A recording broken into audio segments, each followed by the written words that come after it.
Right, I think that we're online, and I think Gillian, Jordan and Janet, let's give everybody a minute to find their way into the live storm room, and then we can do some introductions, who we are, what we do. I think everybody knows most of what we're going to talk about, so we'll let people come through into the room.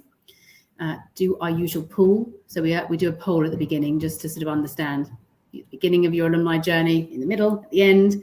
Do you have a network? So a couple of things to do off the back, and then we'll get started with our conversation. Thanks for joining. Gillian, Jordan and Janet, you are all on the East Coast, I think? Mm-hmm. Yes.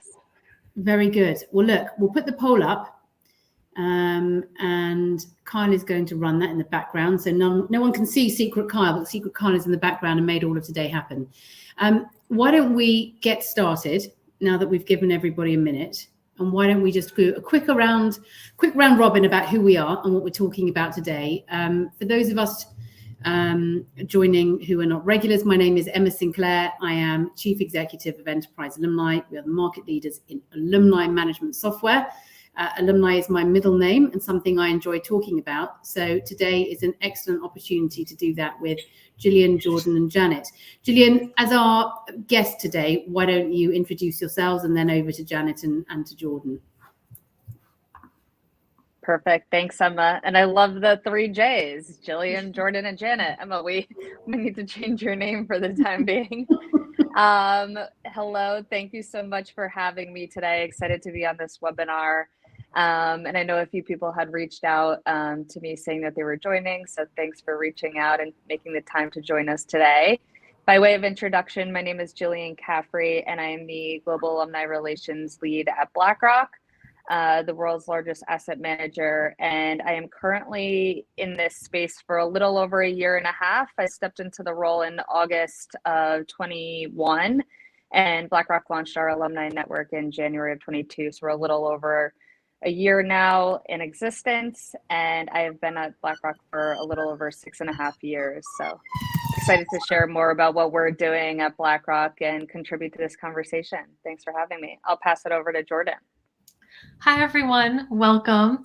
My name is Jordan Schmidding, and this year at the Josh Bersin Company, and I have HR experience in commercial real estate, industrial process solution, higher education, transportation, but currently I'm leading some of our research on alumni networks at the Josh Bersin Company.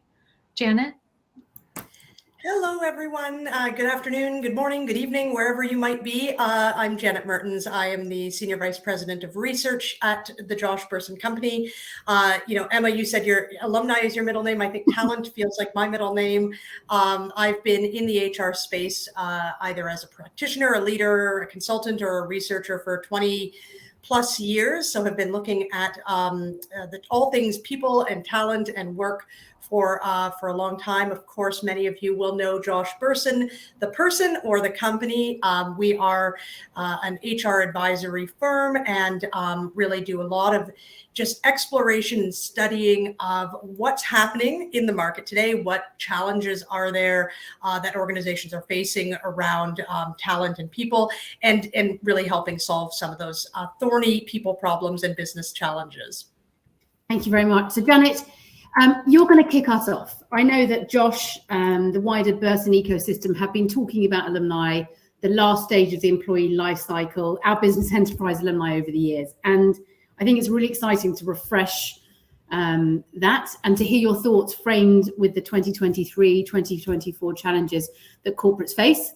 And of course, the way that alumni meaningfully contribute to solving that. So perhaps you can kick us off with some of your thoughts. I know you've been doing some work and research recently around that, and we're really excited to share the report that we're working on together next month.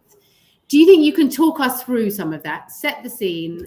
Perhaps I can respond to some of that, and then let's get in conversation and hear from the people that are doing it. I was going to say on the ground, but Gillian's actually in the air and was just telling me how many events she's got in the next 6 weeks. But can you start us off? Yeah, no, absolutely. I mean, I think I'll start us with sort of the 10,000 foot view and really kind of talk about what's going on in the market and in the labor market today.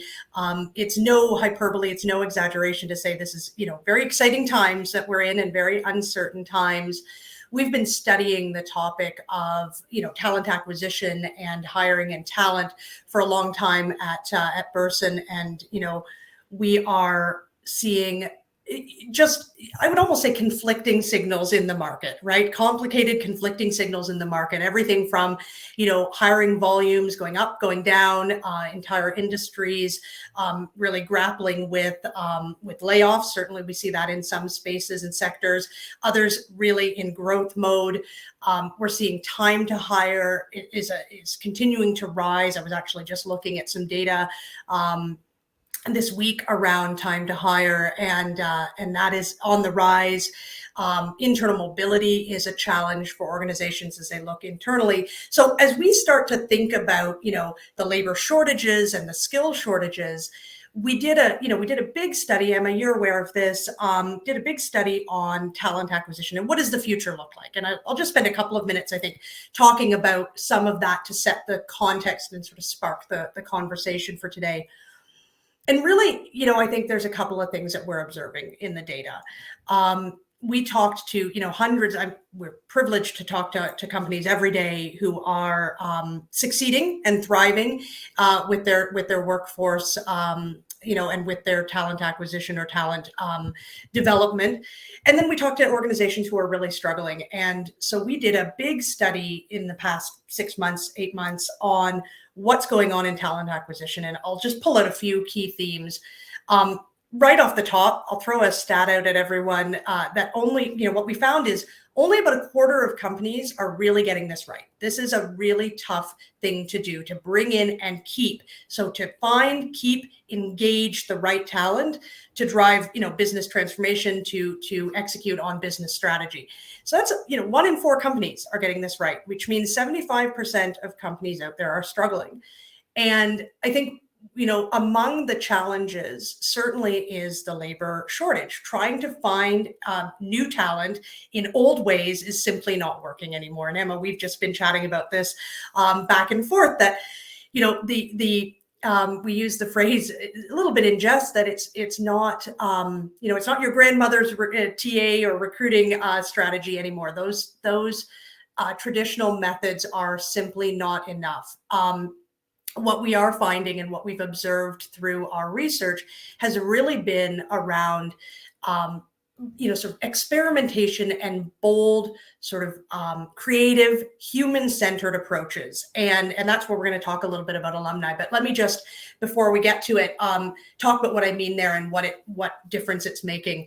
So we have, in TA, we've all known for a long time the value, I think, of finding the right talent, but we've never been more constrained in doing that. And so what we're seeing now in our research is truly that the companies who are getting this right, the companies who are employing practices like finding talent that are, boomerang or alumni talent, it's really making a material difference, not just on the HR metrics that we measure, but also on the business itself. So we are seeing, and I'm looking to my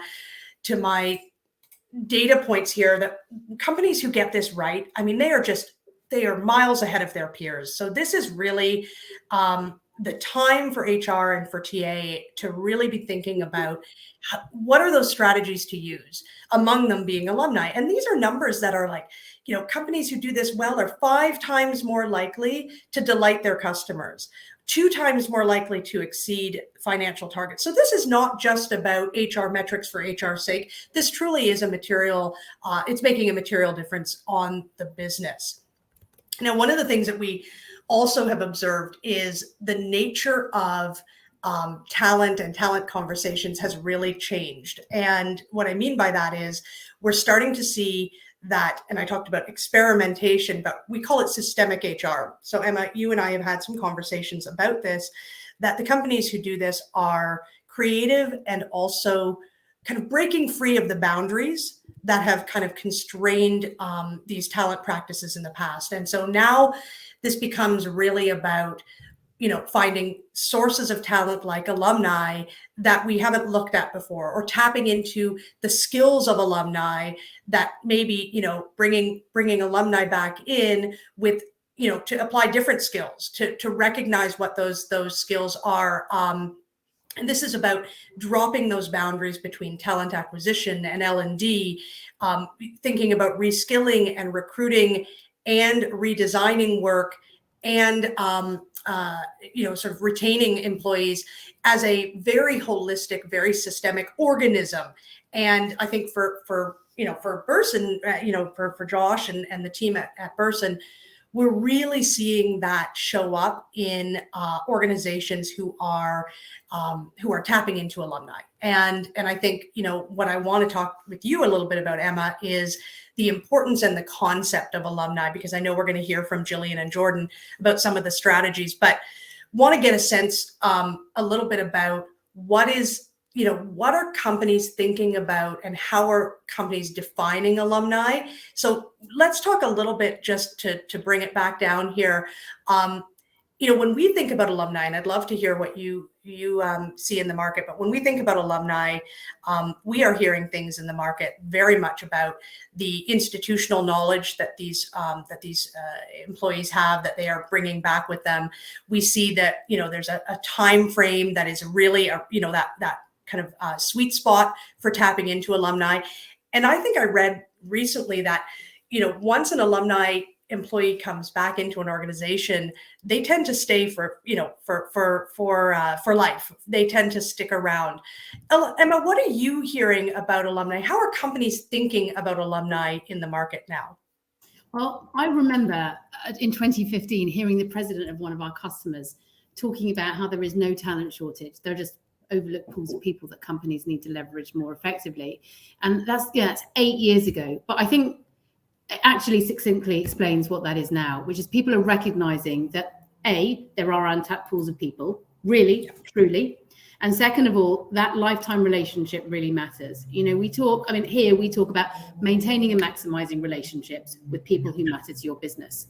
And that whole point of honesty of relationship, people are going to leave. They might have another career opportunity. They may leave for a family. They may go into the forces, whatever it might be, people are going to leave. And actually a life cycle relationship makes sense. My grandparents had one job their whole life. My parents had a few jobs, and I'm fully expecting that my children have a few jobs all at the same time. And so it obviously makes sense to not dispose of people in a way you wouldn't dispose with any other asset. And we all speak to people with different audiences, but there is no other group of people. There's no other assets that a company would spend that much money, time, energy, upskilling, sourcing, retaining, all those things to just say thanks, bye on day of departure. It's just not the way you treat any other asset you had. If we built a building, if a large company built a large building and inhabited it for 10 years, and then the day they move out just said, well, I'm just going to leave that vacant in New York town center, people would think they'd lost their minds. Why on earth would you do that with 10,000 people? You look at the churn rates, the average churn rates, depends where you look, anything from 10 to 20% in corporates. So it's just not a thing that you just should throw in the bin after spending that much time. And Emma, what I love about that too, and you talk about the relationship, the life cycle relationship or lifetime relationship. And, one of the big findings out of our research has been about just rethinking the social contract between employer and employee, right? The companies who are doing this right, we call them pace setters, or, these North Star companies, they are not looking at, I think one of the things that really differentiates them is their focus on employees first, right? And that lifetime relationship, to your point. One company we talked about the fact that they hire for life, even if that life doesn't include the full length of time inside the company. They create a relationship, and that's what employees and candidates want now, right? We see in the market, in the data, that employees and candidates and job seekers are looking for a relationship, a renewed kind of employee value proposition. This is, gone are the days of worker and employer. This is truly about purpose and relationship and sort of human-centered approaches to the conversation. So I love that. I think that makes a lot of sense. Yeah, and we all no, we all speak to people all day long, and there are people who do that well and they reap the benefits, and there are people that don't and they don't. And community is often a dirty word, or there are so many things which, like all of us, I hear discussed all of the time, and it just doesn't seem to have a sort of crucial business value, because it's not something that sort of is an item. It's not a piece of hardware. But as you say, those North Star companies or people who do this right reap the benefits. Why wouldn't you? We have customers who, look, today we're talking about this from a very talent perspective, but there are lots of other reasons that people do alumni, and Gillian will touch on that too, right? It's a huge marketing and advocacy channel. It's a lot of people that are customers, whatever walk of life. If you're a professional services company or you're a retailer, right? Those are still people you want to stay in touch with. But why wouldn't you want to potentially hire 20-25% of your annual recruits from people who already know you, that are quicker to recruit, that are likely to stay longer, that are not bad hires? And that's what our customers are seeing. And it's just a slightly longer investment. And, you have to do things like that in a programmatic way.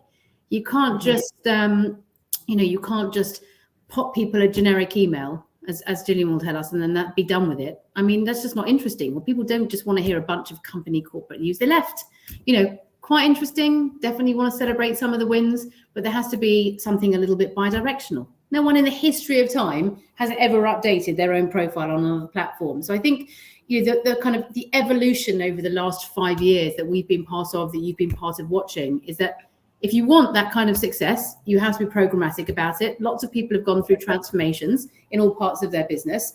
And that last bit of the life cycle, I remember, I think it was 2019 disruption report by Josh Bersin. It's funny to think about that. Most of us have memories of an old favorite record or song on the radio. But I do remember reading that, not least because I didn't know Josh very well then. And in fact, I didn't think I knew him at all. And he kindly mentioned us. But I remember reading an entire section that sort of advocated, and it's complete sense, which is you can't suddenly stop at this point, because if you do, you've done a little bit of the work, like we say to family members or children or people in their job, right? If you only do 75% of it, you haven't done it well. So, it's good that the light is constantly being shone now on that last part, because it's an own goal not to, I think.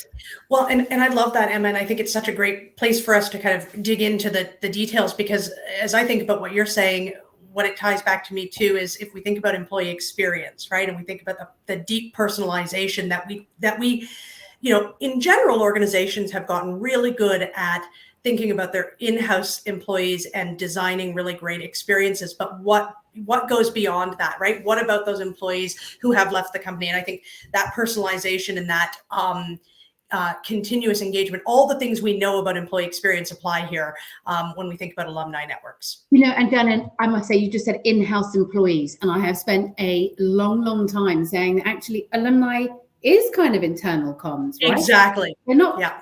Is it people? If you were to say it's people we know affiliated to the company, or people we don't know, it's people right? They're just not with you right now, as you talked about that. Sort of it's a mindset shift, right? It really is. Yeah. So it's like, actually, it's not internal comms day to day, but actually it is not. These are not people who don't know you. These are people who do know you, and you must remind them the company is not the same as the day they left. Here's all the great things that are happening, but they're actually still a little part of you. I have friends, I have been to weddings, I've got a goddaughter as a result of my first job that I had in an international bank. Your most of your life is spent at work. So that company has an alumni network, a bank called Rothschild. And I love reading about where people are, because I always love my day job.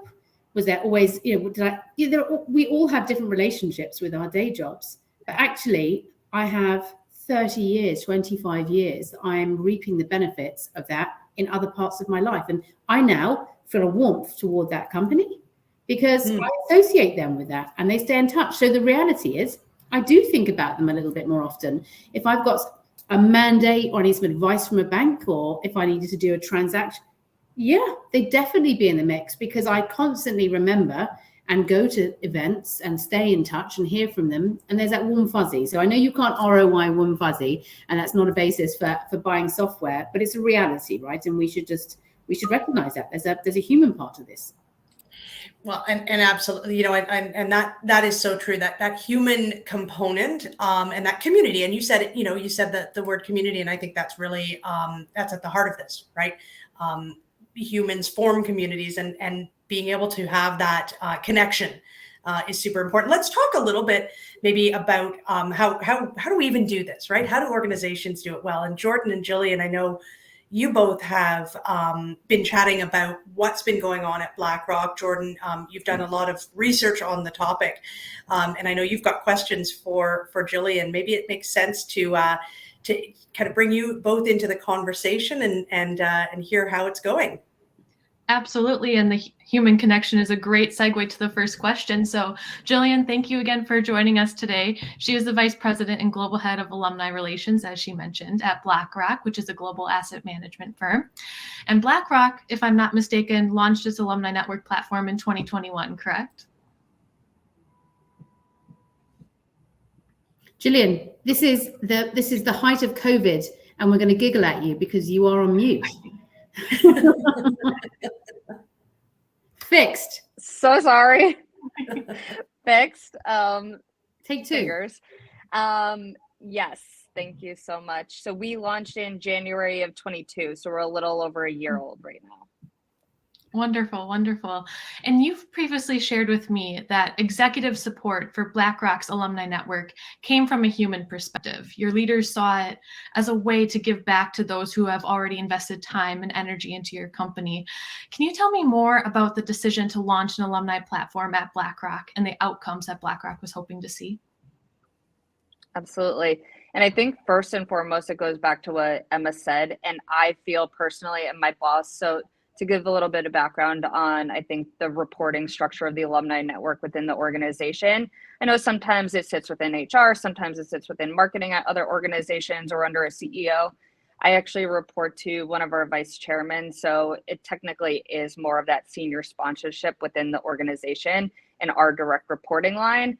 But that aside, myself and my boss, who is Rob Fairburn, he's one of our vice chairmen, we are very passionate about the employee experience and the alumni experience. So I think it ties into what you were mentioning before. It's this full employee life cycle. So it really starts for us that our alumni network is mentioned on our BlackRock career site. So that even if you have a potential candidate for the organization, they can see, oh, BlackRock seems like a great place to work because XYZ, and they can learn more about the firm on that website. But they also can see that there's also an alumni network, which means that, and the idea is that long after they have left the organization, that there are still some benefits and that they can take advantage of being part of the network and the community. But taking a step back, the alumni network did start from a human-centered focus. And I think that passion came from my boss, Rob Fairburn, who is extremely passionate about, like I said, the employee experience, but also keeping our alumni close and within our one BlackRock community, as we like to say. So he's been trying to do this for years and then finally got our leadership committee to approve it. So that was done in 2021, and then we were off to the races to get this up and running. But a little bit about what convinced our leadership team to say yes and sort of give the green stamp on both the technology, thanks to Enterprise Alumni, as well as the headcount for myself. I think that's a little bit of a tangent, but what I would say is, I think, and Emma could probably share more, but with a successful alumni department, it was very clear to the team standing it up that you needed full-time headcount and you needed the technology behind to drive the platform, and the community can't just be done out of a spreadsheet and through word of mouth. So that was sort of the approval there.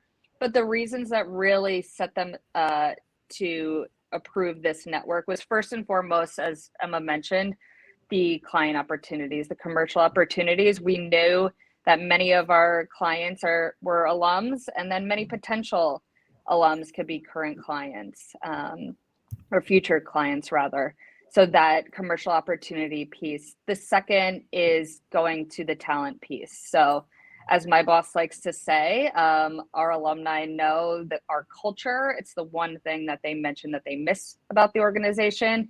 And what he also likes to say is great people and great talent know great people. So if they could be referrals to the organization. That is a key element there in referring great talent.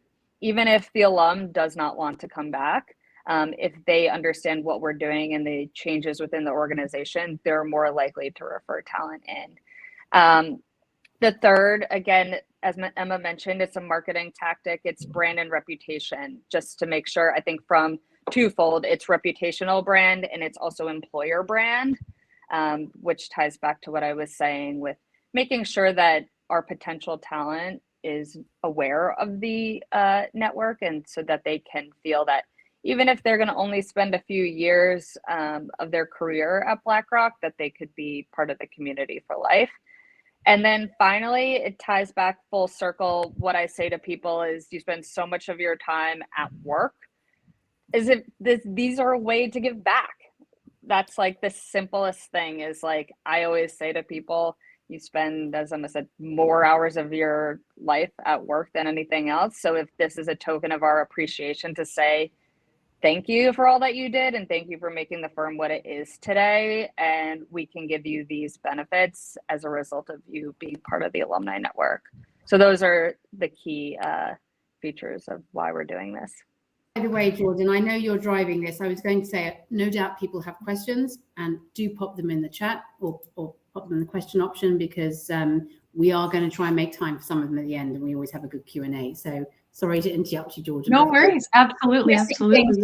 Ask Gillian for her pearls of wisdom, or Janet, then please do pop that in there. Absolutely. Now, Gillian, the alumni segment of your One BlackRock community is incredibly strong. You have over 5,000 former employees who have opted into your network, and that's approaching or even greater than 1/4 of the size of your entire workforce. So you have a large alumni presence.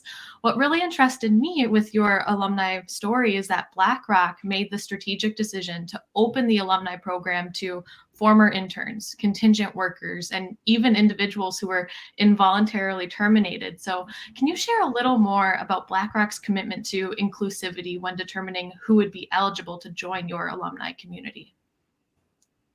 Absolutely. This is something that I'm extremely proud of. I know that there's other organizations that made the decision not to include these people. I think especially the involuntary leavers. The bottom line is, it shows that our commitment to inclusivity. We want to make sure that everyone feels part of the community, regardless of the type of employee they were or the standing in which they left. Like I said, my boss and I, we are sort of advocates, even sometimes when we're going to a specific event and they're like, oh, is this person coming? Is this person coming? What are the restrictions? And we're very proud to say that our entire global leadership team decided that there were no restrictions. I do feel passionately that there is such thing as a redemption period. Many of our alums who show up to our events worked at the firm 10, 15 years ago. Like, if for whatever reason they were an intern and they decided not to come back full time, one of my favorite stories is we did an event in Paris, and a gentleman who was an alum at the firm, he was an intern. So he was an intern alum. He was an intern in Princeton, New Jersey, but originally from Germany. And he was at university in the US and decided to do his internship in Princeton, New Jersey, because he was spending time with his college girlfriend that summer and was searching for internships and found one in Princeton, New Jersey at BlackRock. So he said he had a great summer, but the frank reality was he was not going to be living in Princeton, New Jersey after college. But that did not have any impact on his feelings towards the firm and staying in touch, and found himself now living in Paris. And he attended our alumni reception and made great connections. So I was very appreciative of the opportunity. And I think further to that point about interns as a talent pipeline, for whatever reason, your interns did not come back to your organization, that does not mean that in 5-10 years, they cannot be talent that come back into your organization at more senior levels. Because I do think that even having a 2 to 3 month internship does get you very antiquated with the culture of the firm and our processes. So we have had boomerangs who maybe they didn't come back as a boomerang technically. We actually exclude, in terms of our definition of boomerangs, we do not consider an intern who comes back full-time the next summer as a boomerang. But if they did come back, so to speak, like 2+ years later, they would be considered a boomerang, but that's also a great talent pool to look at.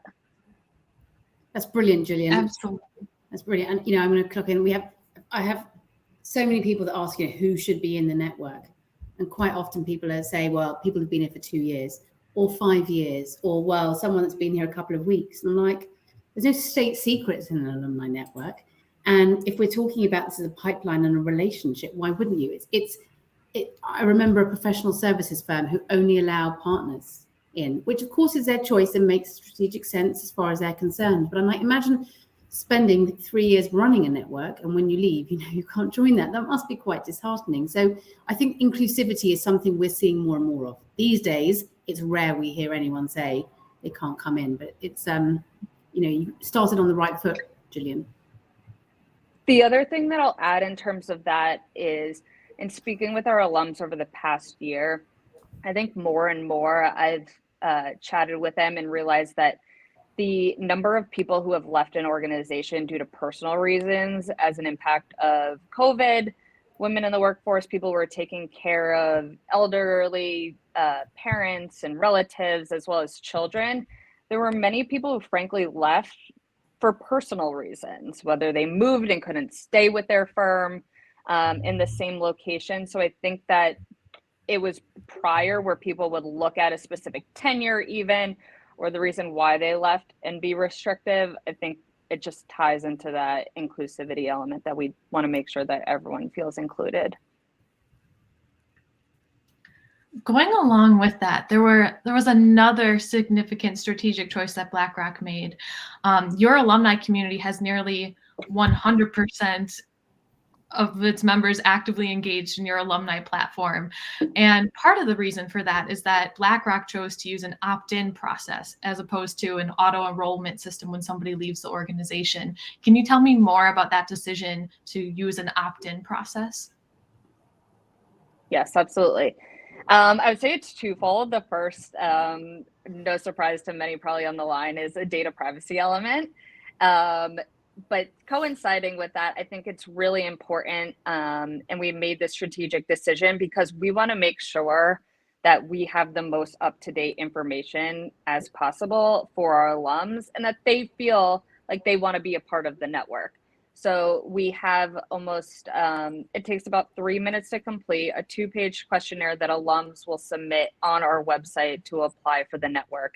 And the reason, and working with Emma and the team, I remember when we were launching our network, I made the decision, this might be the biggest thing that we do in the project plan, and this might take us the most amount of time, because I really felt strongly that we needed to get to that sweet spot of making sure that we weren't asking our alums too many questions that they dropped off and didn't want to sign up, but not too few, which I think sometimes with the automatic opt-in process, you're only getting a few data sets. So that sweet spot in the middle of asking just the right amount of questions helps inform our strategy going forward, and it has on a continuous basis.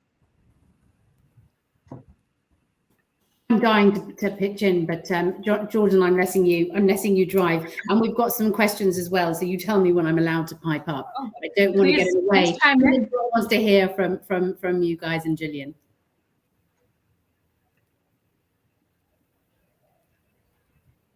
Are there specific questions in the chat?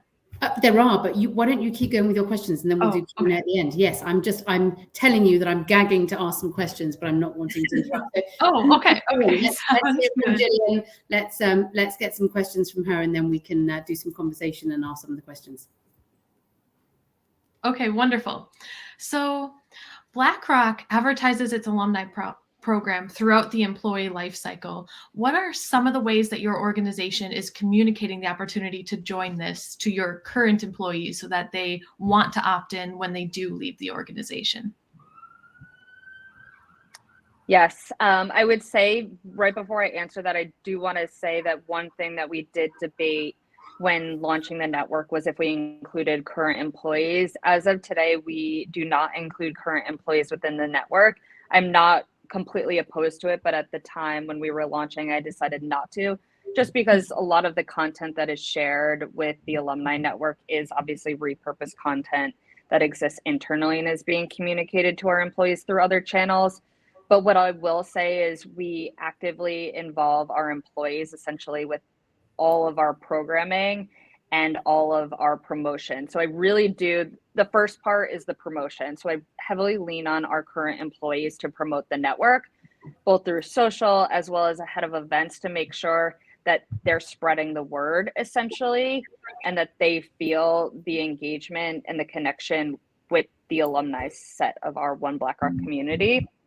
I think the first part is, and it's also beneficial to me and it helps me a lot, especially with planning events. I think it's one thing for myself to reach out saying, I lead the alumni network at BlackRock. I would love to have you at this event, rather than a former colleague or friend who's reaching out to them saying, hey, I think you should join this event. Would love to see you and sign up for the network.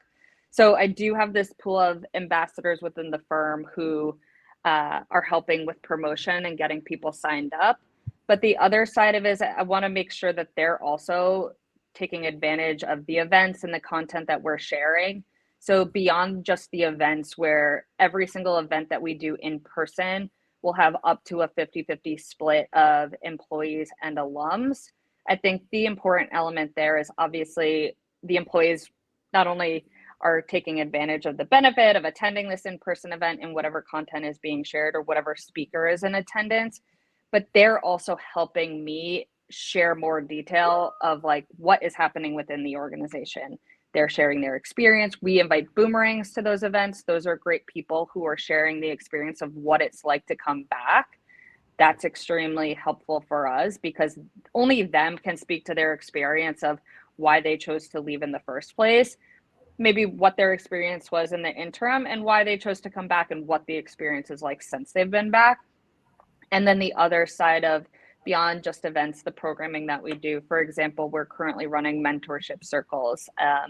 So we include employees in those as well so that they can take advantage of those networking opportunities. And more and more, I'm loving the intersection of employees and alums in building those relationships. And it's sort of like everyone should be able to reap these benefits and take advantage, and it only helps us in the long run. Absolutely. So the events and the programming are really the glue of your One BlackRock community. Yes, as Emma said, and like I've said to many people who are starting alumni networks or in this space, to me, I feel passionately and try to put most of my time and energy into in-person events. I think that at its core, so many alumni networks have newsletters and email communications. And you obviously have access to the portal, but where people are finding the most real human connection and benefit of the network is attending an in-person event where they're provided with those networking opportunities, anywhere from I'd say the full spectrum, personal connections to business relationships to career connections. I've heard stories of them all as a result of the in-person events. And speaking of that human connection, both outside of the platform with events, but within the platform as well, BlackRock has made another decision to help foster community, and that's organizing virtual groups within your alumni platform based on your existing employee networks. Can you tell me more about how value is created from organizing groups around more than just the physical location of your alumni? Absolutely. The first, actually, when you mentioned virtual connections, the first thing that I thought of initially was we do have in portal chat turned on through Enterprise Alumni, which is very helpful because I think prior to the in portal chat launching, there was the directory, which people found very helpful. But I think this is just a step ahead to just say, oh, you can do the in portal chat instead of reaching out via email or going outside of the platform and doing it via LinkedIn. So that has been extremely helpful. And I think also a little plug there and obviously support. I've noticed so many people don't use LinkedIn. I think there's obviously a strong community on there, but that in-portal chat helps with people who might not be engaged with LinkedIn. In terms of our employee networks, we did set up each of our employee networks across the firm, and we have almost 15 of them that are global networks. And these are tied everything from our centered on DEI, so our women's network, our Black professionals network, our Hispanic network, and our Asian, Middle Eastern, and allies network, to our financial focus. So our financial inclusion team, our social impact team who's focused on philanthropy. Those networks all exist as for our alums as well. It's actually a little bit of a passion project of mine, including them. I oversee an employee network at the firm and sit on a few of the leadership committees. Actually, this week it was a testament to anything. We have over 200 kids coming to the BlackRock office in New York for Take Your Kids to Work Day, which I'm involved on Thursday. So for some reason, if my mind and my remarks sound scattered today, it is because of that. But regardless, what the genesis of why we made this decision is so many people have commented that their BlackRock experience, they felt more of a sense of purpose from our employee networks. So we did a lot of work to make the decision to say, if you're an alum, you might have also felt more of a sense of community, and your purpose at BlackRock was driven by the employee network. So making those accessible to our alums, as well as the content shared. So last week, or rather 2 weeks ago, concluded our 4th event globally in partnership with our women's network. So we hosted a event in Singapore with our women's network where we brought in a career coach. And so again, a mix of employees and alums, but it provided more of our alums that sense of community. A lot of them were involved with WIN when they were here. In New York, we had one where the founder of WIN came, as well as the event in San Francisco. So it again just provides more of a sense of community if people don't necessarily want to show up to just a cocktail reception in a specific location. Absolutely. And it helps bridge that experience from being an employee to being an alumni. You still have that employee network base. It's just now hosted on the alumni platform with other alumni. You know what I might do, both of you, if that ties in with it, we've got a bunch of questions we've been asked in a variety of forums, which I'm trying to hold together. There's a few that have come in through the chat here and a few that have come in other ways. Patty Silbert asked, are you mentioning your alumni program during your onboarding of new hires? As odd as it may sound, is there any reason why you wouldn't? I mean, that answer in itself is an hour-long conversation, but 100, if I can speak from the 10,000 foot level, as Janet's described it when she started off, 100%, it's part of offboarding. It starts as standalone very often, then it's part of offboarding, then absolutely part of onboarding. It's the day people are most excited, but it's also the day that you want to say to them, just so you know, we know you're going to be with us, but there's that basket at the end that we're going to make sure that we stay in touch with you. So from our perspective, broadly speaking, absolutely is part of onboarding, and it's a day that people, people are happy to share. We do as well. We include in our onboarding materials. This was something that I think Emma and the team had brought to my attention early on, and so immediately could not agree more. It should be mentioned in onboarding. So immediately shot off an email to our HR team who's responsible for onboarding, and they've included in their presentation and materials. And Janet, when you think about what start well and end well, right?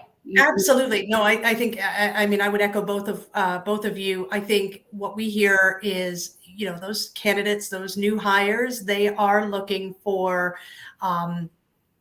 all the connection points and that sense of connection, that sense of, hopefully we haven't lost Jillian there.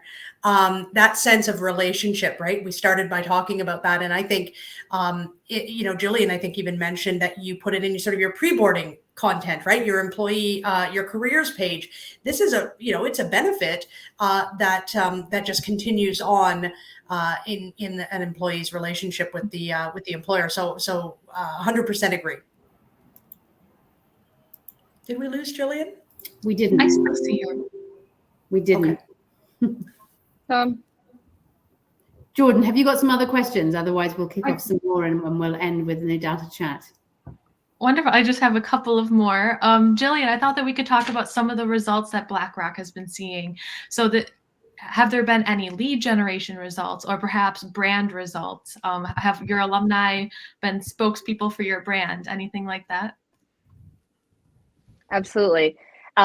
Yes, on the commercial side, I won't speak for the teams there, but yes, there's been a lot of connections that have been made as a result of our events. I think on the branding side, like I said, I was probably someone who was not an avid user of LinkedIn prior to this job. I probably went on once a month. If anyone follows me today, you probably see that I spend nearly all day in LinkedIn. So I'd say it has helped the BlackRock alumni brand as well as my personal brand, sharing on LinkedIn our pictures from our events. And then lastly, I'll briefly comment on our rehiring. So at the end of last year, at the firm as it stood, we had over 450 boomerangs globally, and 75 had rejoined last year. So waiting for the next set of data for this first quarter of the year. But it's really something that I feel passionately about bringing the boomerangs back in. And we also have incorporated, so when we get that list of boomerangs who are coming back in, we do send a note from my boss, who's the sponsor of the program, a note just saying, welcome back to BlackRock. We're so happy you're here. If you didn't know, we now have an alumni network and we'll be including you in events around the globe. And just sort of that like friendly welcome back. I actually had a moment last week where I like got all choked up because I was catching up with a boomerang who I was supposed to meet with in person when I was in Singapore. He actually ended up being in New York for a wedding, but we were chatting, and he's someone who has rejoined since the Alumni Network has started. So he said he was in the portal, he was looking at the content, he was poking around in the jobs feed, saw a role within marketing, which was his old department, and decided to pursue it. So it was like one of the first people that I had chatted with who decided to rejoin the firm since being part of the network, which was very special and emotional for me. That's what alumni kind of is, though, right? It's so personal. We said this. Yeah, it was so special. The last webinar where we pulled people together was Reid Hoffman, who obviously founded LinkedIn, and Chris Ye, who wrote a book about alumni with Reid. And we were talking about how actually alumni leaders, this is deeply personal. You get to know a lot of people, and in many ways, you are actually entrepreneurs because you're doing a lot, often with limited resources, on behalf of a huge global community. So that kind of personal buy-in, I also find that from the outside. And I don't know if Janet or Jordan, if you felt that when you were researching in the market, but it is a deeply personal role and a deeply personal part of advocacy you're doing on behalf of the CEO and the rest of the company. So it's a sort of, it's an unusually personal investment, right, Gillian? Absolutely. Emma, have any other questions popped into the chat? Yes, and I've got them in different, as I said, I've got different pockets of questions that have been sent to me. We've got quite a few here. We've got one here from Daria Polenska, who I know is at Swarovski, which is a retailer that make lovely jewelry, including, I might say, this. It is not pure diamonds. We like to support our customers. So I actually bought my engagement ring from a customer. I'd have bought it from BlackRock if you made rocks, Gillian, don't worry. But she asked, what kind of events do you organize, and do you include employees as well? And I know that Swarovski is a retailer, and they've got sort of corporate head office, and they've got a lot of people on the ground. But what sort of things do you do? I think Daria would love to hear that. Yes, so the second part to your question, yes, we include employees. We do not go beyond 50 split. So I really try to manage the number of employees early on and estimate sort of where alumni network attendees might land out and sort of build the employee list from there. So yes, maintaining that split. To your first part, in terms of, I'll cover both in-person and virtual events. First being virtual. Virtual events, I have found just tips and tricks. 30 minutes is your sweet spot. Anything more, sort of, you lose engagement. So keeping it at 30 minutes, and most of our virtual events have been more in, so the, like, so to speak, hot topics theme. So identifying one of mine for our alums to hear about. One example of that was early last year, we had our head of digital assets talk about cryptocurrency long before some of the crashes, but that was well received by our alums. And then earlier this year, we introduced, actually, I think very timely into our conversation here, we introduced a career conversations webinar. So we're going to be looking to do these quarterly, but essentially when we did this in February, it was very timely and aligned, I think, with us hearing about a lot of the layoffs that were happening at the other firms. So again, it was seen more as like, we're providing a resource to you of resume tips, how to interact with the recruiters, just all around tips and tricks from our leads to share with alums, whether they were laid off and they were impacted by some of these unfortunate situations, or maybe we're looking for an internal mobility opportunity within their current employer. So we're looking to spruce up their resume. I think it's often that's on the virtual front. Yeah. It doesn't, Julian, because, for example, other people do first 100 people to click to attend an event, get a wonderful bottle of wine at Christmas time, right? And some, it depends whether it's for community, depends if it's for CV help. It does actually, because alumni is so broad, it does depend what your goals are. And obviously a lot of your goals are community and brand and connection. Whereas I think it's worth sharing to Daria, who asked the question, if your goal is recruitment or if your goal is social media posts, you will nuance what you choose to do around that. Sorry, Gillian. And then the in-person events. Oh, and Emma, can I ask this and answer that? Yeah. I was going to say, and I think there's also the need to kind of stay agile, right? You may shift and have different drivers to determine what, right now it might be recruitment. Later, it might be, next year, it might be more about community and relationships, right? So I think it's really important to have that balance or that mix available as well. Does that make sense? 100%. Yes. And I would say that our objectives for events, I would say, are a combination of everything you just mentioned. Obviously, re-recruitment, I think a lot of, like I mentioned, a lot of our commercial opportunities come out of the in-person events, as well as that just general brand building and giving our alums those networking opportunities.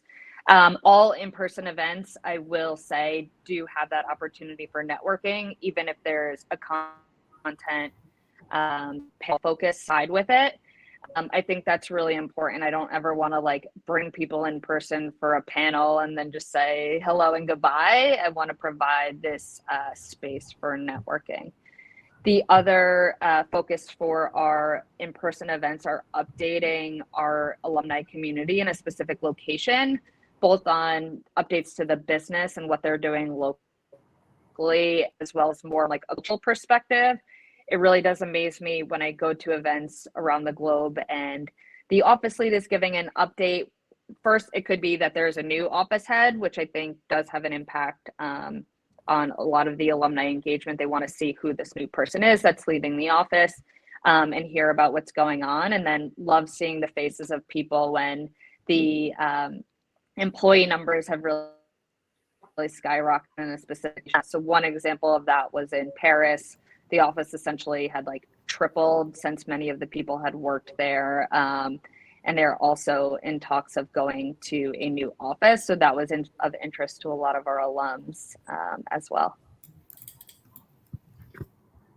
We've got a few more questions, but Jordan, have you got a couple more before we take? I would love to hear. I cannot speak to some things we heard from some other companies, but if there's specific questions from the chat, we can certainly go through those. Well, it's a Bersin talent one, so you get priority, Jordan. Shoot, and then why don't we take one more from you, and then we'll take one or two from the chat, and then we have to call it a day. Sure. I'm happy to. I don't have specific questions for Jillian. I'm happy to Okay, share. then we'll go. But I can perhaps share that. No, well then we'll kick them off. We'll kick them off. And I'm not sure if have we got Jillian still on the line? I think we have her audio. Okay, jolly good. We may have just lost her. She's having a bandwidth problem. So why don't we finish off if she's not, we'll see if she comes back. If we don't make it back in the last few minutes, we've got some specific questions about benefits and other things that the BlackRock Alumni Network do. And that's one for Jillian and some of the people that are asking, no doubt, either will, oh, she's back. The woman herself is back. Jillian, we're having all kinds of technical issues today. That must go fun. A little exciting. Excitement. We've got one question that I'm going to ask from the chat, and maybe Janet, you want to close us off perhaps after this. We've got a question from Heidi Crow, Jillian, who's at Brunswick, and she's been asking, are there benefits beyond events for alums? Of course, we've got retailers that offer discounts and gifts. We've got genomics companies that do wine or tea. We've got banks that send little spring boxes with seeds in. So it does very much vary. But from your perspective, are there other things that you offer to your alumni, and have there been any special things that you can access? I wish we were a retail company. That sounds fun. I have created BlackRock Alumni Yeti mugs, which are very fun. In terms of specific benefits, we have future aspirations of discounts for our alumni in terms of some of the products that we offer. But beyond that, what we're doing today, I would say besides the events, as mentioned before, some of the more programming opportunities, so mentorship circles is one of the ones that I have going right now, which I am very proud of, but some of those additional programs of the future probably. And you've given it. You have gifted. There was a book. Didn't you have a book? I gave a book out. Yes, you're right. Yeah. So our CEO wrote the foreword of a book last year and sent out. It was a process, but probably sent out over 250 copies of that book to people's homes. And people wanted it, right? People. I mean, you said. I think you said, the first 100, and then you had 250. But the people, there are things that even though you can't quite do Nike swag or Coca-Cola special tastings, there are things that you can do. I know we've only got a few minutes, so Janet, I don't know whether you want to you went 10,000, and I don't know whether you want to kind of like one above sea level, just wrap this around and finish this off for us. Yeah, absolutely. I mean, listen, we could probably talk for another couple of hours on the topic, no doubt. And Jillian, your stories and your lessons and tips have been so, I think so helpful to the audience. So thank you for sharing those. And I think, as I think about what we're hearing in the market, our conversations, hearing more about, what you're doing at BlackRock, the kind of the parting words that I would share are really around, alumni networks are sort of hitting all the notes of what we think about in an irresistible organization, right? And so Josh talks about the irresistible organization, and if I kind of hit the high notes of that, it really is around personalized experience, right? You talked so much, Jillian, about really tailoring and kind of connecting very individually at scale, but very individually with your alumni, being deeply personal. If we think about healthy organizations, right, and our research around health and well-being and that sense of community and give back and connection, those are all material pieces of the puzzle for an irresistible organization. Thinking just around the engagement, right, and the voice of tapping into the voice of this group of the workforce is again something that these leading organizations are just they inherently are getting this right. And I think what I kind of my, as I say, my kind of 2 cents or my parting words here are, as you think about, as organizations think about tapping into alumni, really this approach from a human perspective is the piece that I would say should drive all of those decisions. And Jillian, I loved how you started from that at BlackRock. So that human-centric, kind of employee-centric, and really that mindset shift that just because the employee has has left the building does not mean that they are no longer a part of the workforce and the community. And so engaging with them, educating them, communicating with them, and demonstrating that relationship is going to serve organizations very well in this very strange, very uncertain market. Well, look, I mean, we've come at this from, it's a big topic, right? We've come at this from its massive talent pool and part of the talent experience. And I think we're really excited to read your research and work. And Gillian, I know that you feature in that, Janet and Jordan. So thank you to you and the wider Bersin ecosystem for digging into this. And rightly, as we've all touched on, right? Relationships don't end the day you walk out the door. It's an own goal. It's an untapped pool of talent. It's a mistake. It's a lack of community. It's 100 things that don't make sense. So congratulations to Gillian for all her absolutely brilliant work. A real beacon of light, definitely over the last 18 months since it's been moving. Janet and Jordan, thank you very much for joining us here today. We had quite a lot of questions in the chat here and some that we've received directly, which we'll try and address afterwards, and we'll share the recording for those who've asked that question. It goes online and to everybody who's signed up very shortly. So thank you very much. Thanks, Jordan. Thank you. Appreciate it.